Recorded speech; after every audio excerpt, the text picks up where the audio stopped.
ជំរាបសួរពុកម៉ែបងប្អូនជាទីគោរពថ្ងៃហ្នឹងកូនខ្ញុំនឹងរៀបរាប់ពីដីរបស់យើងថ្ងៃហ្នឹងមានដីលក់ហើយដីកែងឡងរឹងហើយដី30 ម៉ែត្រ30 ម៉ែត្រហើយដល់ផ្លូវកែងហើយដីហ្នឹងគឺតម្លៃល្អតម្លៃលក់ក្រោមទីផ្សារហើយបើពុកម៉ែបងប្អូនមានចំណារអារម្មណ៍គឺអនុម័តដីនឹងបានតែម្ដងហើយធានាថាដីមានទីតាំងល្អដីល្អដីរបស់ខ្ញុំតបពុកម៉ែបងប្អូនមានចំណារអារម្មណ៍គឺអាចមកមើលបានដីដែលល្អហើយ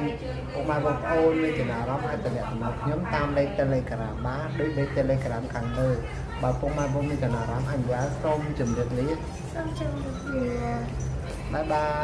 យ